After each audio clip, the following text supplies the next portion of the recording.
Well, welcome everyone to CCMA's webinar on Ignatian Spirituality for Busy Campus Ministers.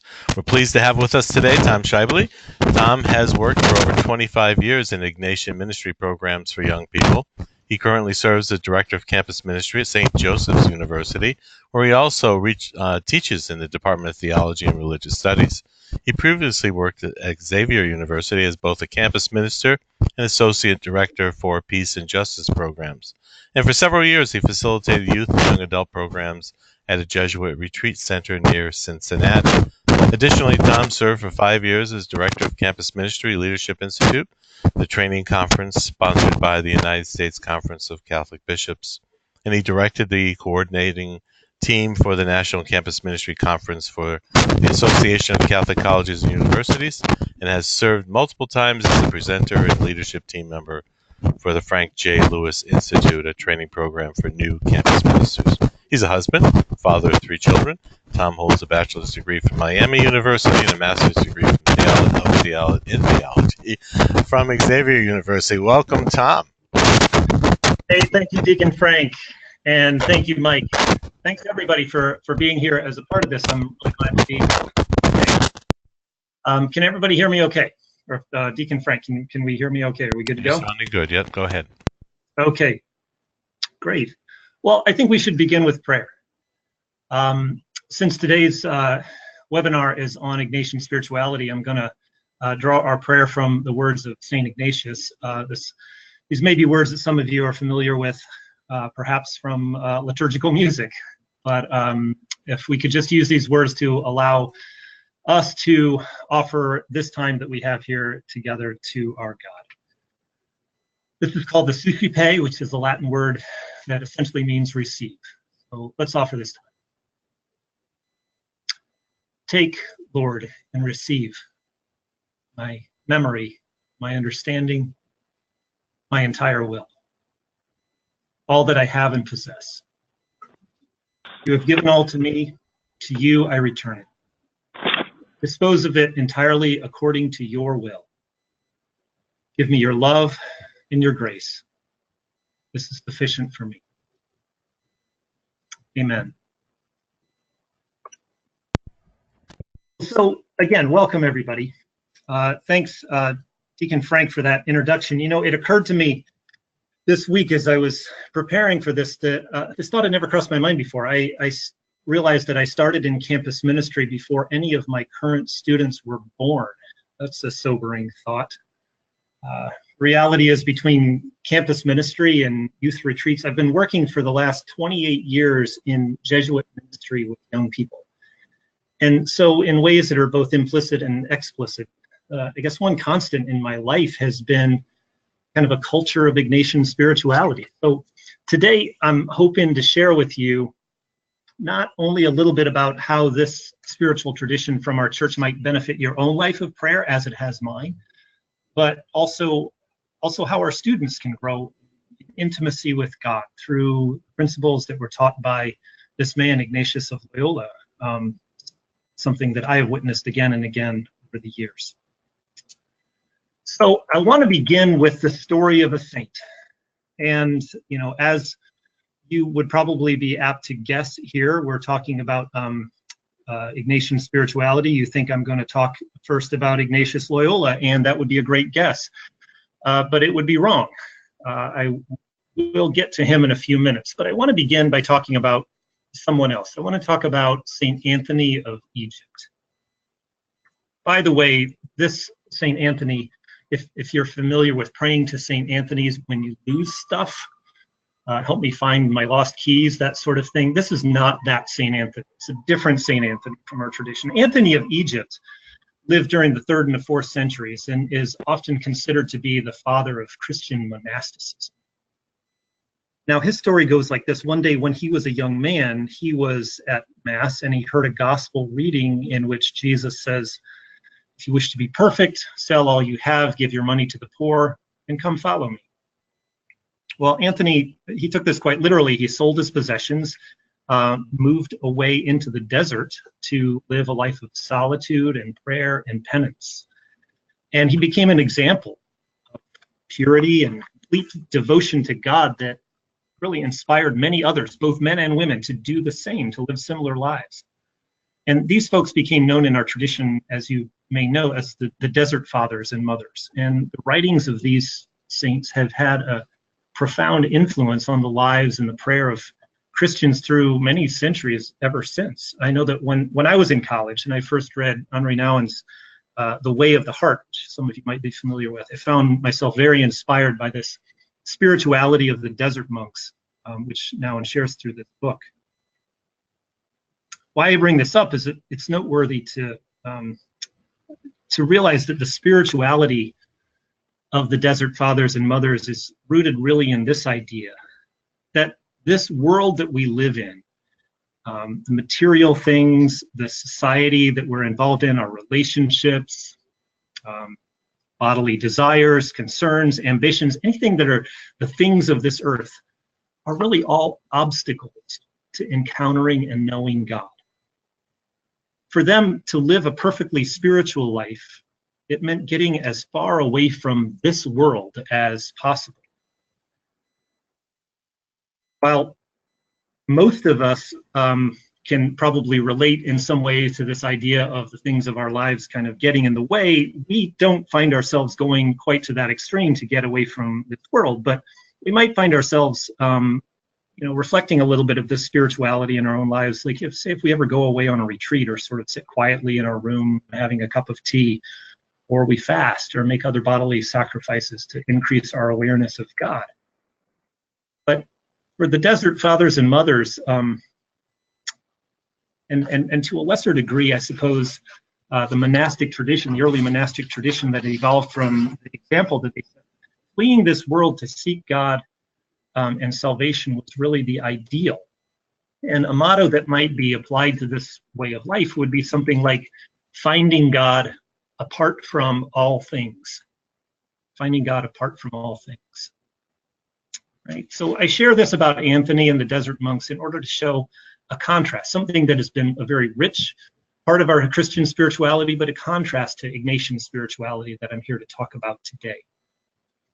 The primary motto associated with the spirituality of St. Ignatius is not, of course, finding God apart from all things, but rather this, finding God in all things. Ignatius offers us a kind of practical, everyday life sort of spirituality that is relatable, it's accessible, it's one that I found to resonate well with many of our students. And there's nothing about, well, there are going to be things that I'm going to talk about Ignatian spirituality that you may find yourself thinking, oh, well, that's very much part of my experience, although I don't really associate it with Ignatian spirituality. Well, there's certainly going to be a lot of overlap with other spiritual traditions in Christianity and Catholicism. But Ignatian spirituality, finding God in all things. So let me come back to that phrase in just a little bit.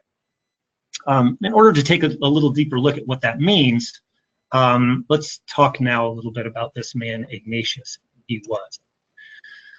So Ignatius of Loyola, or St. Ignatius, he was born 1491, so just before Columbus's voyage, and he was born in an area of Spain that is the Basque region. Was born into a family of lower nobility. About the age of 16, he got sent by his family to serve as a page in the royal court for the treasurer of the Kingdom of Castile. And he, as a young man, was not exactly what we would think of as being saintly. He liked to gamble. He liked to brawl, was known to get into sword fights. He certainly liked the ladies and pursuing the attention of the ladies. He also became a soldier. Ignatius found himself at age 30 leading the Spanish army defending a city called Pamplona, where they were being invaded by French forces. And in the midst of this battle, he had something that drastically changed his life. He was struck by a cannonball, which shattered one of his legs and ripped open the thigh on his other leg. But the French forces were so impressed with his bravery and his skill as a soldier, instead of taking him prisoner, they actually took him back to his family castle at Loyola so that he could recover. Now, it was during this time of Ignatius's long recovery that his life began to turn around. He wanted to have something to read, But the only books in his house were one called The Lives of the Saints and another one called The Life of Christ. So far from being his first choice, he read them anyway. And as maybe many of us tend to do when we read, we find ourselves thinking or daydreaming about what we read. And Ignatius, during this time, he would go back and forth between spending time daydreaming about the things that he used to be interested in his old life, winning the hand of the lady and becoming a hero in battle. And he noticed internally that when he would daydream about those things, he would find himself feeling happy for a little bit. But then he would notice that happiness would go away rather quickly. It was fleeting. But then in reading these new books, he would find himself daydreaming also about imitating the saints that he was reading about or becoming a follower of Christ. And he noticed something else internally, that there was something going on there where he would feel this warmth, this happiness, this kind of authenticity that seemed to linger, it seemed to last. In a way, maybe it felt more authentic. And this was the first time that Ignatius maybe really began to notice that paying attention to what's going on internally in the interior life is a way that perhaps God is speaking to us. He decided that he wanted to change his life and devote his life to becoming a follower of Christ. So he made a journey first to a monastery at a place called Montserrat, where he laid down his weapon and his clothing of a soldier, put on the clothes of a beggar, and then made his way to another town in Spain called Manresa, where he lived for about a year in a cave, learning to pray. He talked about this period of his life as a time when God taught him as a school how to pray. And fortunately for us, as he was going through this experience, he took notes. He wrote down what would eventually become the basis of Ignatius's greatest gift to our church, something called the spiritual exercises of St. Ignatius. A way of helping us to know and understand ourselves and who God desires us to be a bit better. Fast forward, Ignatius goes on to study at the University of Paris, where he, actually, switching slides, he had another experience here while he was in Manresa, along the borders of a river called Cardener. He had a mystical vision in which, for the first time in a new way, Ignatius was able to look around him and see that the things of this earth around him were bearing and holding holiness, the presence of God, where he was able to move forward with this conviction of finding God in all things in the world around him. And then he goes on to study, and he finds some companions at the University of Paris, and they decide to devote themselves at the disposal of the Pope to form a new community. They become known as the Company of Jesus, or as it's translated into Latin and then back into English, the Society of Jesus, or they're known as Jesuits for short. The Jesuits went on to establish schools throughout Europe. Over time, they became the largest religious order in the Catholic Church. There are today probably about 17,000 Jesuits in the world, maybe about 100 countries. Of course, the most famous Jesuit is Pope Francis. In the US, there are 28 colleges and universities, about 47 high schools that are run by Jesuits, and worldwide about 1 million students who study in Jesuit education. That's been the world that I've worked in, and just want to share a little bit of the experience of Ignatian spirituality that I've absorbed from this with you today. So, as I mentioned, Ignatius's most important contribution in some ways is something called the spiritual exercises. It's from his own personal experience in prayer that he developed this guide for finding God and finding a deeper sense of who we are. For centuries, it has helped thousands of people, religious people, lay people, to grow in intimacy with God. Ignatius, at one point, he said this. He said, just as strolling, walking, and running are bodily exercises that get the body in shape and more alert, so spiritual exercises incline the soul to purify itself and render it more determined to seek and to find God's will for one's life. Now, taking part in the full experience of what is called the spiritual exercises if you wanted to take part in the spiritual exercises. There's a couple of ways to do that. One is to take part in a 30-day retreat. Something that most of us, I'm guessing, who are listening to this don't really have the luxury to commit to. The other way to take part in the spiritual exercises is to do it over the course of about 6 to 8 months. And what happens during that time, I did this myself several years back. You commit yourself daily to about 60 to 90 minutes of prayer, following a kind of prescribed format, moving through 4 stages that are known as the 4 weeks of the exercises. And then each week you meet once. If you were doing a 30-day retreat, you would meet daily with the spiritual director to discuss your prayer. In the longer format, the 8-month format, weekly with the spiritual director, and converse about what's going on, what's happening in my prayer, what's noticed, what am I noticing. I just want to say, if you ever have the chance to do this, I certainly recommend it. But for today, far from being able to guide you through the spiritual exercises, what I want to do is to just share a little bit of the spirituality that emerges from it, a couple of tools for prayer that form the basis of these exercises. All right, so here's part of my crew at St. Joe's. I work at St. Joseph's University in Philadelphia, Jesuit college. Certainly not the case for all Jesuit colleges, and I'm guessing that it's probably not the case for you, but I'm both challenged and privileged by the fact that I work at a school where a majority of our students are actually coming from Catholic backgrounds. Again, that's probably not the case for most of you, I'm guessing. In fact, we know that religion is, religious identification overall is much lower in the current generation of students than it was a few generations ago. Stats and studies are still coming in about the current generation of students that we have, sometimes called the iGen or Generation Z. Maybe some of you, in fact, have some up-to-date information on this. If you even want to write that in, I'm happy to know that. But you can see that with the greatest generation, baby boomers, millennials, how much people respond to the question of how important your religion is certainly goes down. There's some indication that it may tick up a little bit with this generation, I'm not sure.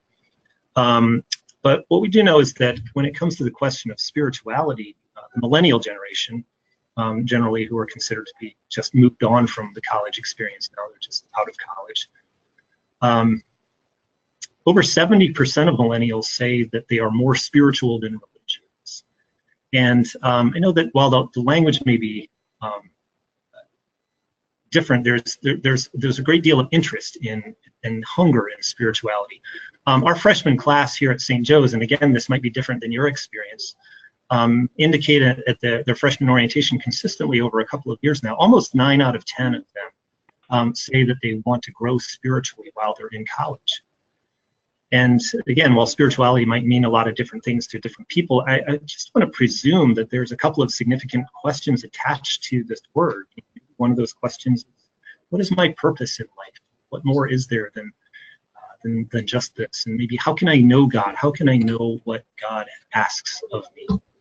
So one question for today is, what does Ignatian spirituality have to say, not only to us as campus ministers for our own spiritual life, but also to these students who are seeking a deeper sense of purpose and a deeper sense of connection with God? All right, so just to lighten it up a little bit, let's play a game, okay? We'll take a moment here. What I'm going to do is I'm going to show an object on the screen, and if you feel so inclined, what I want you to do is to type in quickly what is the purpose of this object. We'll see if anybody feels like responding, or if you don't, maybe you just guess in your own mind. Anybody want to just take a couple of seconds and write in? And Deacon Frank, are you Yep, are you there? standing by, and I'm waiting for a response. All right. What is the purpose of this object that I'm showing? Play this game with my students. Should I do the Jeopardy theme?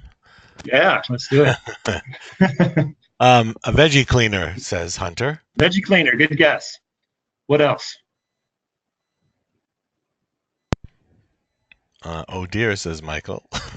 Yeah. Amy says regrow hair. Angel says microscope. Mm-hmm. See if maybe we get one or two more. Jenny says sprinkler. Ah, good. And Marta says maybe a brain machine.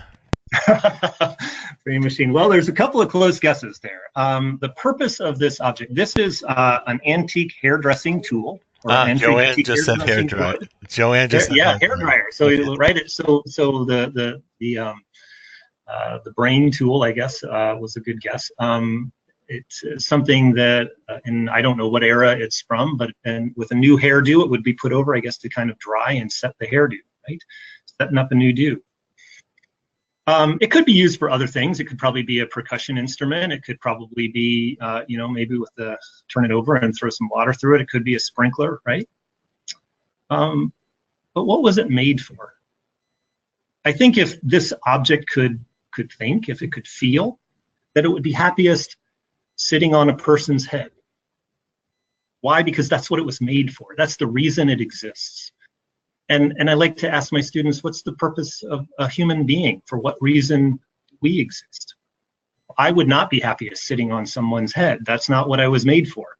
It's not my purpose. But unconsciously or consciously, we desire to live according to a purpose for which we were made. And I think Ignatian spirituality can be helpful to our students because it can often begin with questions that are already burning inside their hearts. How can I live in a manner that's more authentic, to live according to my purpose?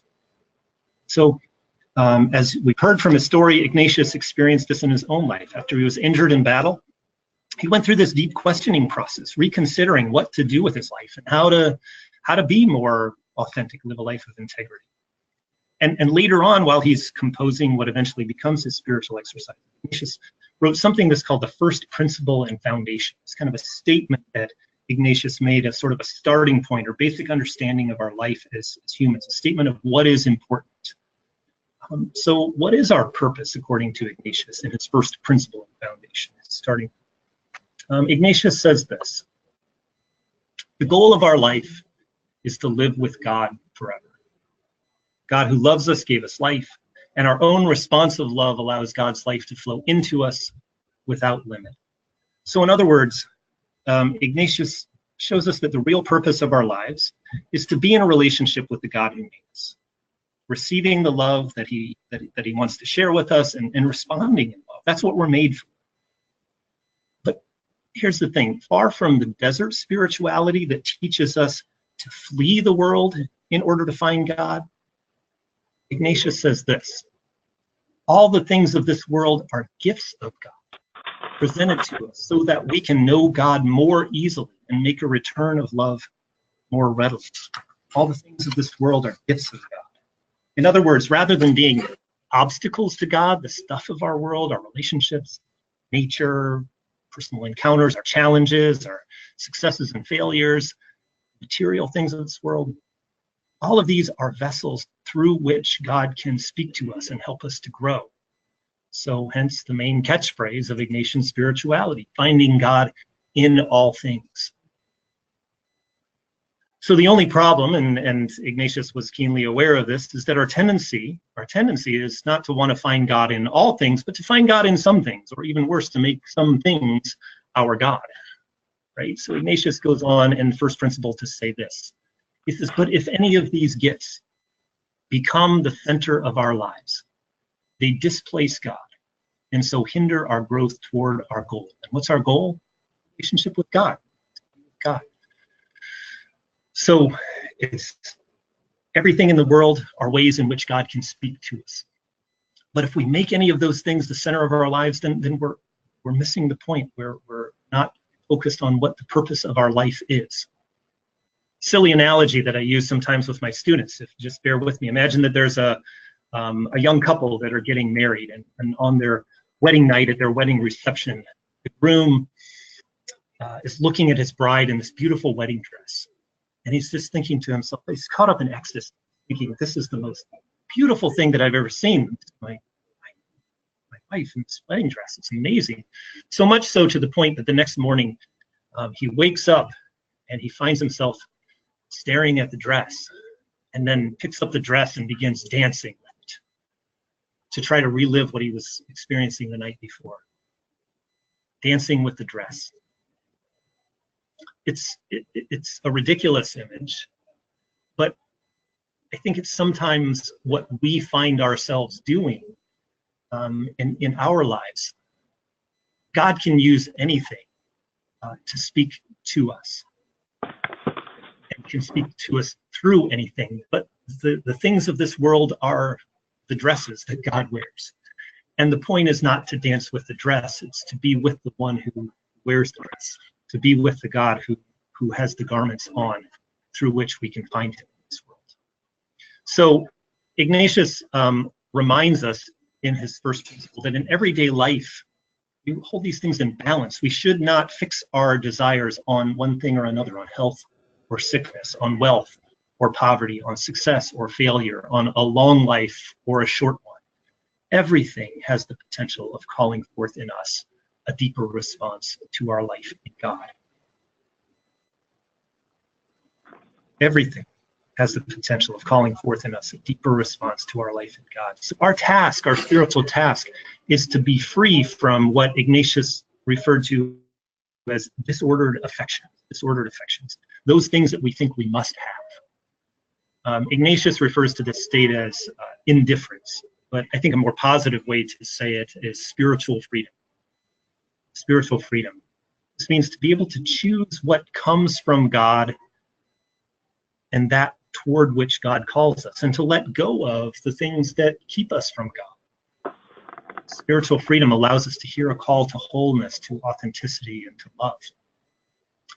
I teach an 8 a.m. theology class, and my students see me every day with a cup of coffee in that class, and sometimes I'll say to them, you know, if I were really free, I could choose coffee or not having coffee in the morning. Maybe God can speak to me through a cup of coffee, right? The desert monks would probably say, I don't want coffee.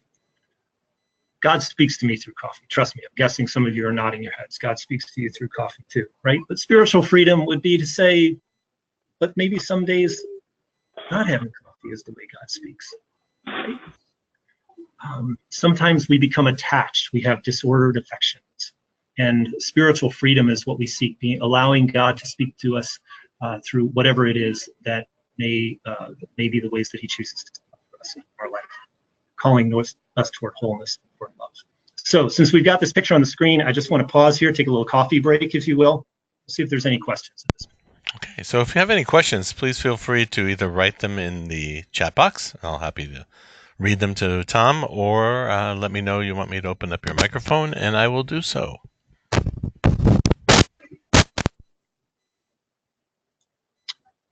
We'll just keep a tab on this as we go, and Deacon Frank, if you just want to let me know if any questions come in, we can pause and answer them. All right, let's do that. Okay. All right, we'll keep going on. So regarding this question of purpose, you know, too often I find that maybe some of the students that I work with still get stuck on these old ideas from their childhood. What God really wants for me to be is something that I have no interest whatsoever in becoming. That God wants me to be, in other words, someone that I'm not. The central and implicit in Ignatian spirituality is the idea that what God really wants for us is to be ourselves. Not our ego selves, but the true, deep, hidden self, below the masks that we can tend to wear, below the images that we want to portray to other people. Sometimes I tell my students at the end of my life, if God has a reason to reprimand me, he's not going to say, why weren't you Martin Luther King, or why weren't you Mother Teresa? Instead, he would say, why weren't you Tom?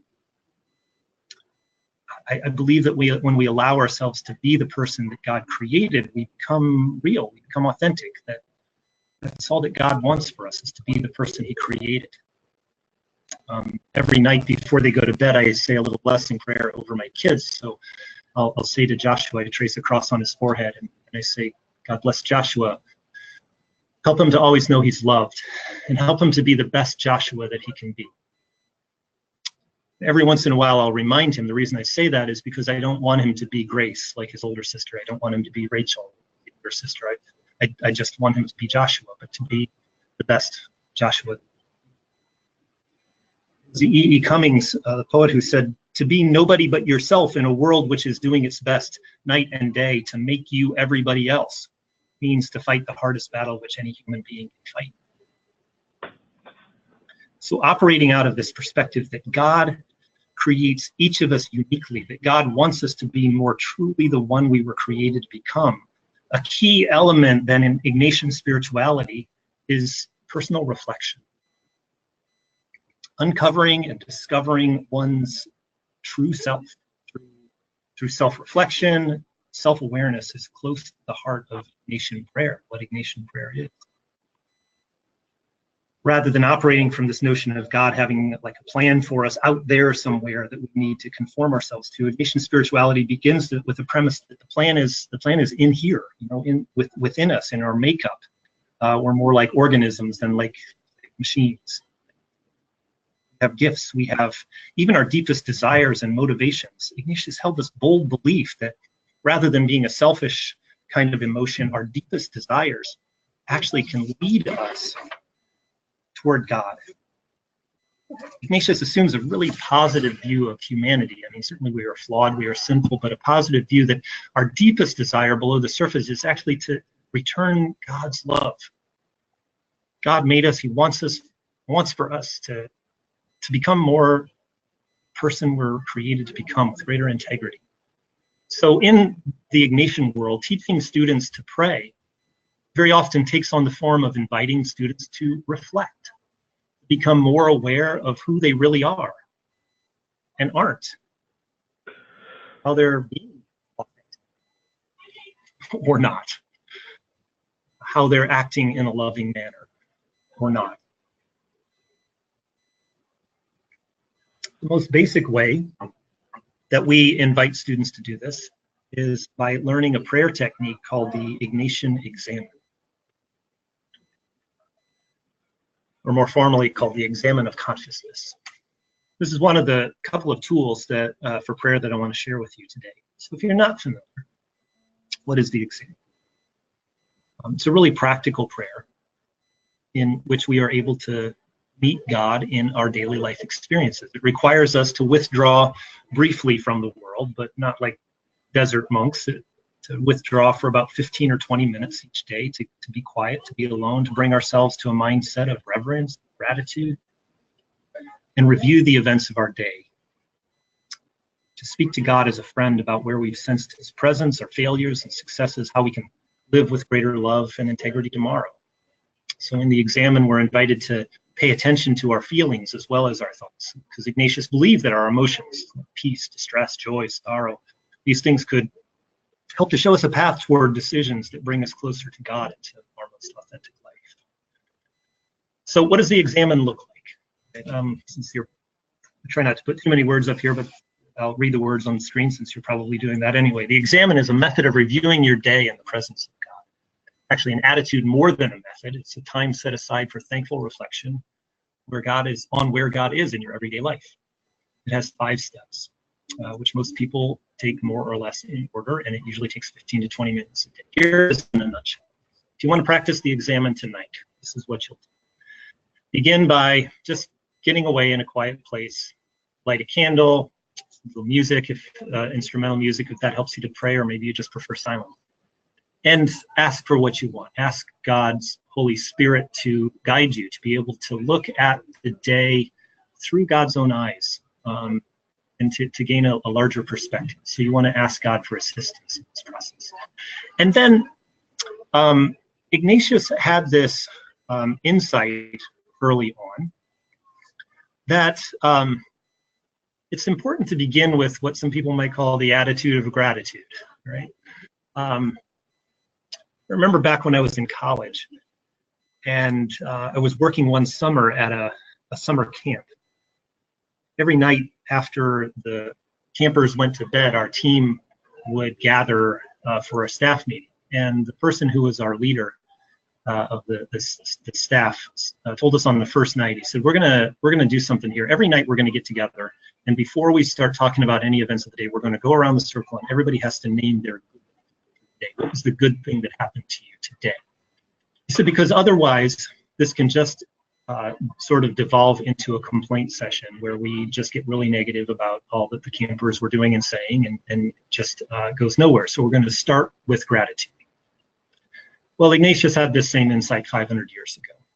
Look back over your day, and what is it that you feel grateful for? Maybe not even the things you're supposed to feel grateful for, like, oh, thank you for my job or my family. But what did you feel grateful for? Maybe there was just that little brief encounter that happened on your way across campus, or maybe there was that little way that the sunlight was coming in your window at the end of the day that you felt a sense of peace. To give thanks for God, those things which maybe provoked a sense of gratitude. And then from that mindset of thankfulness, review your day. Sometimes if you can imagine, you're carrying your phone around on video the entire day, and then you go back and play it in fast motion. This is sort of what you want to do. Watch your day like a movie. Begin with when you got up and just sort of walk through the steps of the day. And as you do this, the language we use sometimes with our students here at St. Joe's is we say, look for the moments that speak. What are the moments that speak? The times that perhaps evoke a sense of peace, or when you feel like things were really coming together right, or something that was distressing. And after you've gone through the day, go back and pick one of those moments and just have a conversation with God. Talk to God as a friend. Ignatius often suggested in prayer to stand before Jesus on the cross, or perhaps a more comfortable way is to imagine Jesus sitting in the chair next to you. Just have a conversation. What was going on in that moment? How do I learn something more about who I really am through that moment, who you are calling to me to be? And as you can see in the last couple of steps there, this conversation leads to acknowledging the places where we're lacking in integrity, where we were sinful, where we came up short, to ask for forgiveness. And then to look forward to the day to come and ask God for strength, for help to be more the person that he intends and calls us to be. 15, 20 minutes reviewing the day. These steps, sometimes you'll see printed versions of the Examen that have 5 steps, but they're not all exactly written in the same way. Again, it's not so much a method as it is an attitude to look back on your day in partnership with God, to say, where are those moments where I was able to sense God's presence? How do I let go of what I need to let go of, and how do I move on in a way that helps me to do better tomorrow? Daily practice of this Examen. Somebody once talked to me about this. It's like if you're building a brick wall.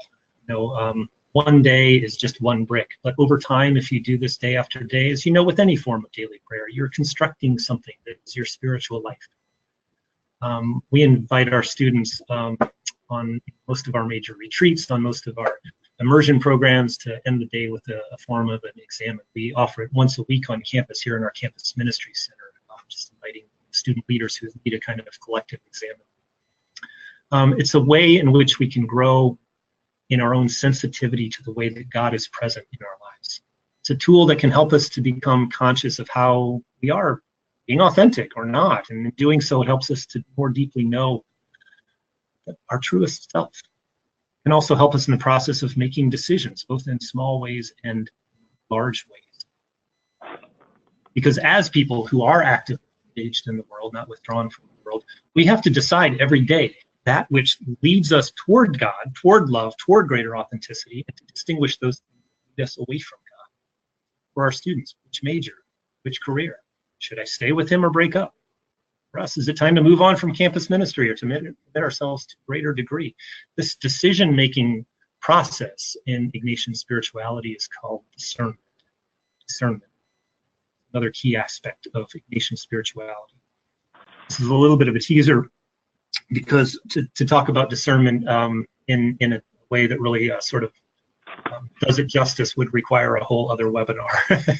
But let me just say in short, in Ignatian spirituality, discernment is a process for making decisions, but it's not moral decision making. It's not choosing between good and evil.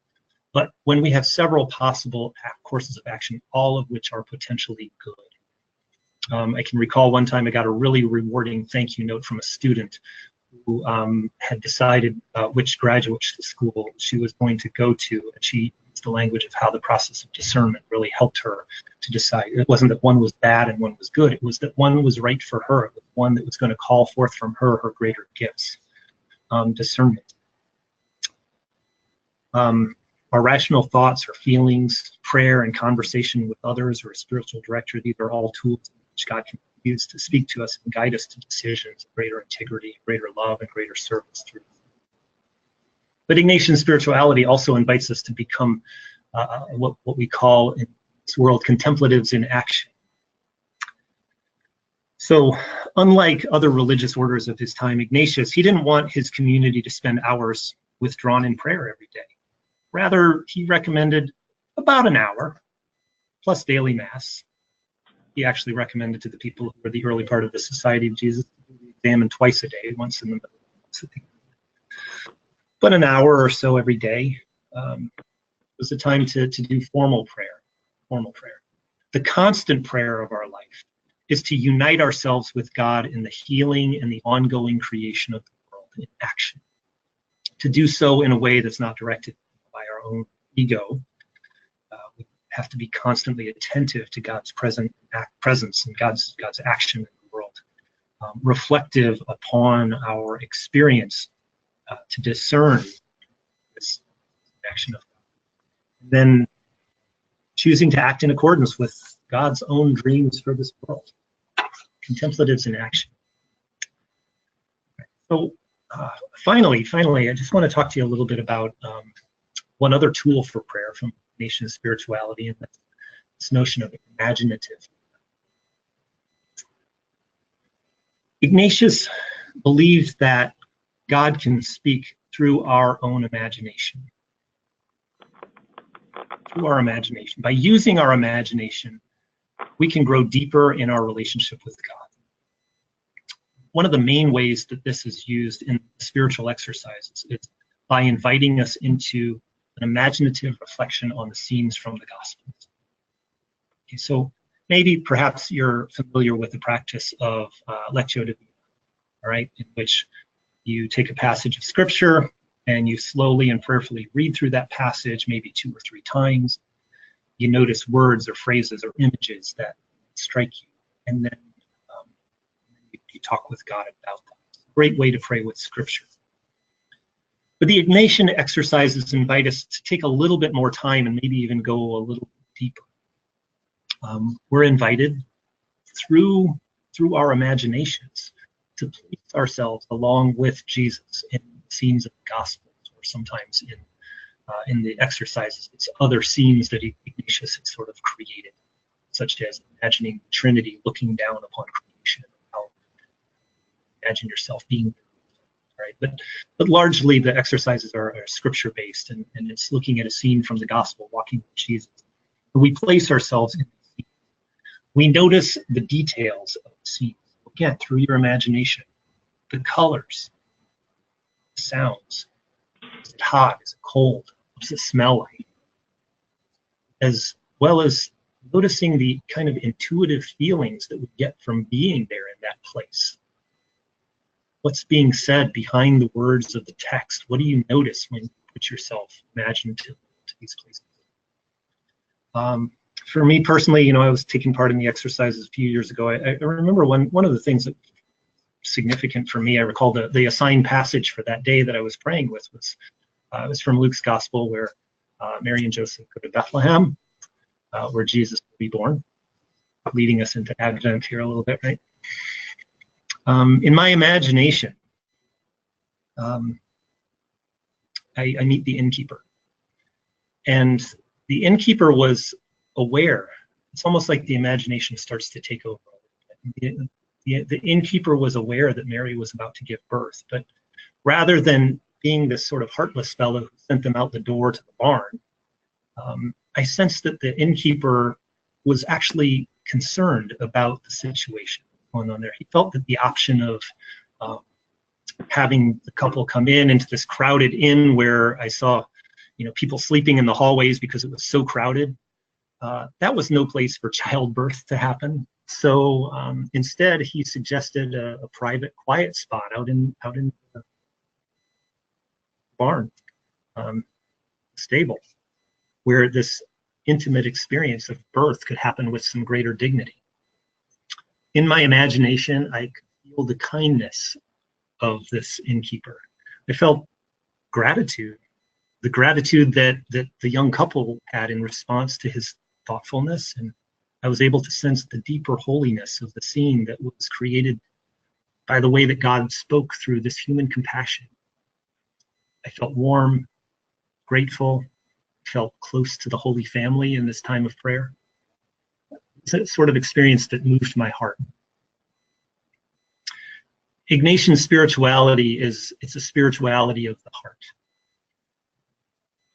Ignatius set as a goal our growth toward intimacy with God. God desires an intimate, personal relationship with each one of us, and we respond to this intimacy through making decisions in the world that we live in. Ignatius was less interested in producing a sort of converted intellectual understanding of God, but more concerned with helping ordinary people to have their hearts moved by the experienced love of God and to draw forth in each one of us our unique responses to that love. Imaginative prayer, it isn't concerned with historical facts, right? I don't know if there actually was an innkeeper, or, was Jesus born in a stable or a cave, or or a house? What was it like? I don't know the facts. I don't know what kind of person this innkeeper may have been, but rather this form of prayer brings out what we would call the truth of the heart.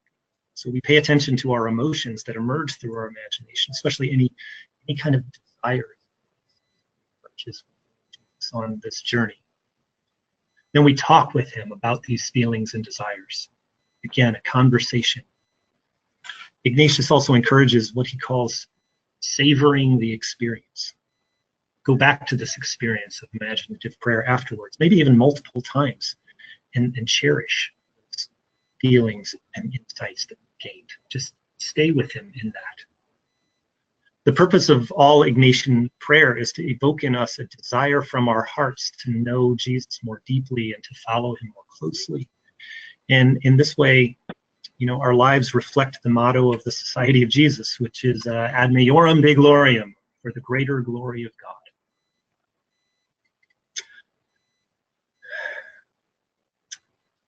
Guys, I want to thank you for taking the time to listen to what I've shared with you today.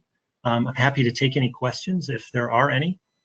Give you a chance to either speak or write those in now if you'd like to. Okay, I have one we held over. It's more of a technical question. I'm curious about how you capture the data from first-year students about growing in spirituality. That's a great experience. That's a great question.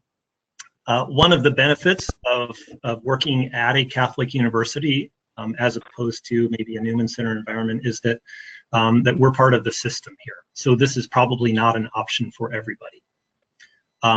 We here at but if you are at a Catholic university or Catholic college, I really would encourage you to explore something like this. At summer orientation, when our students come in, we have a session during orientation that every student is required to come to, where we introduce the Jesuit Catholic mission of this university.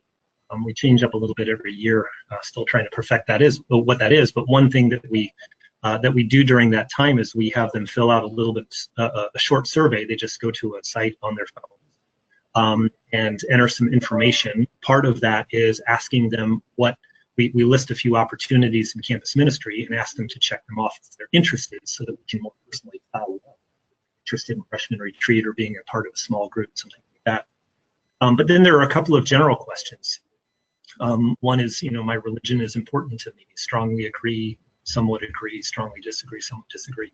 The other was that question about spirituality. I would like to grow spiritually while I'm in college. And again, between strongly agree and disagree, it's been for 2 years in a row now, we've been right around 90% come back and say, growing spiritually, something interesting.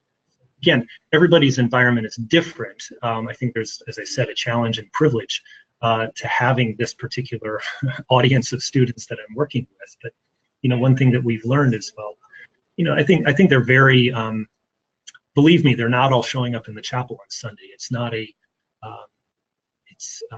our students often take a step back from their religion when they get to college.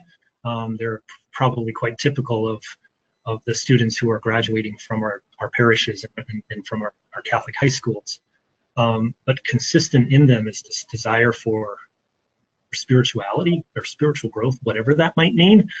And so we've learned to try to back off of any hesitations around using language that invites them to spiritual growth, because, you know, with the exception of a small percentage, it's at least not a negative. I hope that. Marta has a question. Are there simple 1, 2, 3 step-by-step Ignatian spirituality for beginners resources and tools you'd recommend to offer opportunities to guide students in a weekly examen and or learn and grow in the ways of Ignatian spirituality and its fruits? Absolutely. I'm going to just give one to keep it simple. If you go to a website called Ignatian Spirituality, all one word, .com, ignatianspirituality.com. Lots of information there, you know, there are video series, there are many articles on there. It starts with what is Ignatian spirituality, Ignatian prayer, and the Examen is on there. There are links to varieties of ways of doing the Examen. It will certainly take you off into other sites as well, but I think that's the simplest, most straightforward answer, ignatianspirituality.com. Lots of good resources there. And Marta says, thank you, amazing presentation. And Marta also added, any Ignatian exercises for busy people, online retreats, etc., that may be tapped into at least while we can have the full experience. Right, okay. So so let's see, there definitely are some resources out there for doing the spiritual exercises online, in which, in other words, you would do it by yourself, and then rather than meeting with a spiritual director, you would have sort of a virtual conversation once a week with the spiritual director. I don't know that I have one or two right on my head that at the top of my head that I know would be available to everybody. Sometimes they're sort of limited audience. I will bet that if you go to ignatianspirituality.com, that something could be found there. Here's another website though that I would recommend for a simple little way of doing Ignatian prayer each day. The Irish Jesuits have a website. It's called sacredspace.ie, which is for Ireland. Sacred Space, one word, .ie. And each day they lead you to, you can even put a little quiet music on there, although when I use it, I often do my own musical selections. But there's just a few words that sort of help you to settle into prayer prior to reading a passage of scripture. It's just the gospel passage for the day from the church. And then there are other little links that you could click on if you need help or need assistance. So maybe more sort of guided meditation to help you to settle into prayer through some bodily exercise, through that there'll be a reflection on the passage of scripture if you want that as an insight or help as well. So sacredspace.ie.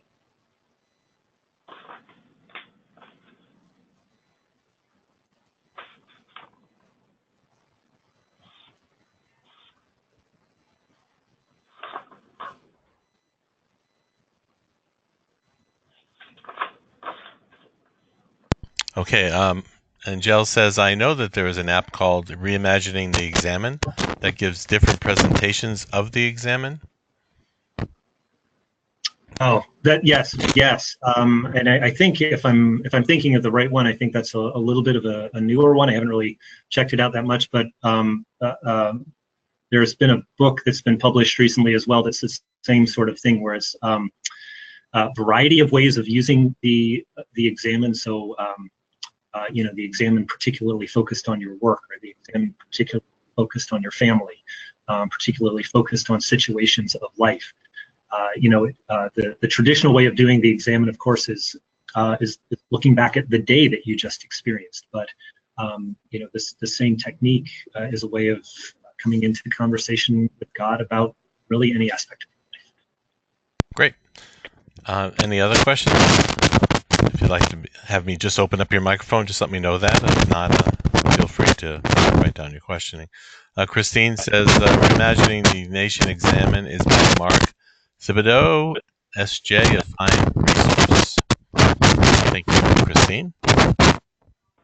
Thank you, Christine. All right. If I could, I'll just, could we perhaps just end with another brief prayer? Absolutely. All right, so some more words from St. Ignatius, and anybody who went to a Jesuit high school would be very familiar with this, but perhaps these could be our parting words. Lord, teach me to be generous. Teach me to serve you as you deserve, to give and not to count the cost, to fight and not to heed the wounds, to toil, not to seek for rest, labor and not to ask for reward, save that of knowing that I do you. Amen. Thank everybody for being a part of this today. Thank you, Tom, for being with us today. And this video, copy of this will be available via CCMA in a day or so. And again, we thank you, Tom, for being with us and sharing your insights with us. And then the notes are popping up here. Thanks. That was great. Thanks, Tom. Thanks. Okay. Thanks. So again, thank you from all of us at CCMA, and we'll see you all hopefully next month at our next webinar. Have a great day.